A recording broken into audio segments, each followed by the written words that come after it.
അവരുടെ ഏറ്റവും പുതിയ ബഡ്ജറ്റ് ഫോണായ ഇൻഫിനിക്സ് ഹോട്ട് 12 ലോഞ്ച് ചെയ്തു. ബഡ്ജറ്റ് സെഗ്മെന്റിലെ ഏറ്റവും വലിയ ഡിസ്പ്ലേ ആണ് ഈ ഫോണിന് വരുന്നത്. 6.82 inch HD+ punch whole display ആണ് ഈ ഫോണിനുള്ളത്. 480 നിറ്റ്സ് ആണ് ബ്രൈറ്റ്നസ്. കൂടാതെ 90 ഹെർട്സ് റിഫ്രഷ് റേറ്റും 180 ഹെർട്സ് ടച്ച് സാമ്പിളിംഗ് റേറ്റും സപ്പോർട്ട് ചെയ്യുന്നതാണ് ഈ ഡിസ്പ്ലേ.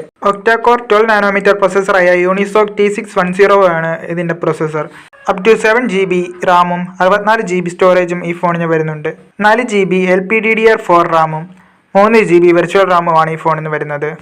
റിയർ സൈഡിൽ 13 MB ഡ്യുവൽ ക്യാമറയാണ് വരുന്നത്. 13 MB മെയിൻ ക്യാമറയും ഡെപ്ത് സെൻസറും. സെൽഫിക്കായി ഫ്രണ്ട് സൈഡിൽ 8 മെഗാപിക്സലിന്റെ AI ക്യാമറയാണ് നൽകിയിരിക്കുന്നത്. ഈ സെഗ്മെന്റിലെ തന്നെ ഏറ്റവും ബിഗസ്റ്റ് ബാറ്ററിയാണ് ഈ ഫോണിന് നൽകിയിരിക്കുന്നത്. 6000 mAh ബാറ്ററി Type C ചാർജറോട് കൂടിയാണ് വരുന്നത്. ഫോണിന്റെ ബാക്ക് സൈഡിലാണ് ഫിംഗർ പ്രിന്റ് സെൻസർ വരുന്നത്. കൂടാതെ ഫേസ് അൺലോക്കും ഫോൺ സപ്പോർട്ട് ചെയ്യുന്നുണ്ട്.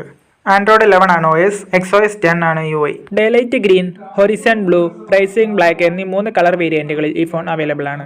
മെയ് 30 മുതൽ ഫ്ലിപ്കാർട്ടിലാണ് സെയിൽ ആരംഭിക്കുന്നത്. 8499 രൂപയാണ് ഈ ഫോണിന്റെ വില.